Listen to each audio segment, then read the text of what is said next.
Selamat pagi saudara, saya harap saudara semua dalam keadaan baik.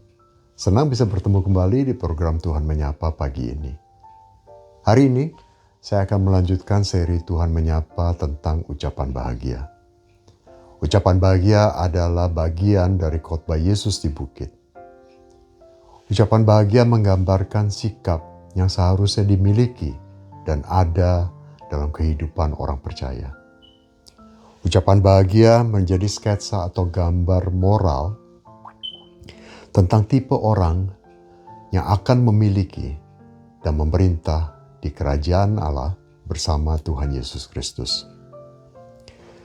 Ucapan bahagia membahas 4 sikap terhadap diri kita sendiri, terhadap dosa-dosa kita, terhadap Tuhan, dan terhadap dunia. Ucapan bahagia berawal dari dalam, keluar, dan dimulai dengan sikap dan dilanjutkan dengan tindakan yang kadang kelihatannya berlawanan. Seperti yang kita baca di Matius 5 ayat yang keempat. Berbahagialah orang yang berduka cita, karena mereka akan dihibur. Setiap orang dalam masa hidupnya akan mengalami saat duka cita. Dan umumnya rasa kesedihan ini adalah akibat karena ditinggalkan oleh orang-orang yang kita kasihi. Tetapi kata duka cita di dalam ayat ini adalah kesedihan yang mendalam, yang bersifat saleh. Kesedihan yang sejalan dengan pertobatan dan ketergantungan kepada Tuhan. Ini adalah duka cita atau ratapan atas dosa yang kita lakukan, dan kita merasa malu telah melakukan dosa tersebut. Berkat yang dijanjikan dalam ucapan bahagia ini adalah penghiburan bagi mereka yang sekarang berduka. Semua kesedihan dan penghinaan yang kita terima akibat dosa yang kita lakukan itu akan berakhir seketika kerajaan Allah hadir dan orang-orang yang bertobat, hidup dan tinggal di dalamnya.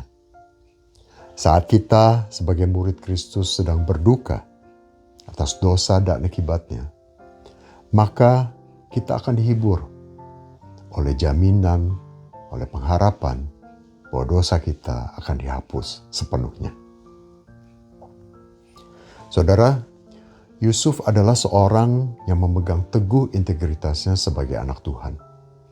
Pastilah dia berduka dan bersedih saat dia dijual oleh saudara-saudaranya, saat dia difitnah oleh istri majikannya, dan saat dia dilupakan oleh juru minum raja yang pernah ditolongnya. Walaupun dia mengalami kedukaan atau kesedihan seperti itu, tapi iman Yusuf kepada Tuhan itu tidak goyah. Yusuf tetap menjaga kekudusannya. Dan kita lihat bahwa Tuhan tidak meninggalkan Yusuf sendirian. Tuhan senantiasa menyertainya. Bahkan Tuhan memberikan keberhasilan atas segala yang dilakukan oleh Yusuf. Alkitab menulis bagaimana Yusuf diberi kepercayaan sebagai kepala rumah tangga Potifar. Kemudian dia menjadi orang kepercayaan kepala penjara. Dan pada akhirnya dia menjadi orang nomor 2 di Mesir setelah Firaun. Ibrani 12 ayat 10b sampai 11 mengatakan, tetapi dia, yaitu Tuhan, menghajar kita untuk kebaikan kita, supaya kita beroleh bagian dalam kekudusannya. Memang tiap-tiap ganjaran pada waktu ia diberikan tidak mendatangkan sukacita, tetapi duka cita. Tetapi kemudian ia menghasilkan buah kebenaran yang memberikan damai pada mereka yang dilatih olehnya.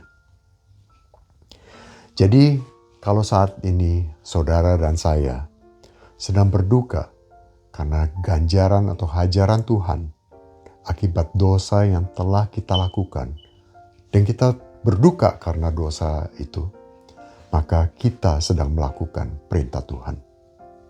Terus kita terapkan dan kita jaga kekudusan hati dan hidup kita, maka Roh Kudus akan memberikan penghiburan dan kekuatan kepada kita. Tetap teguh saat menerima ganjaran dan ajaran Tuhan. Dan kalau kita berduka karena dosa, karena penghiburan akan kita terima. Tetap semangat, Tuhan Yesus memberkati.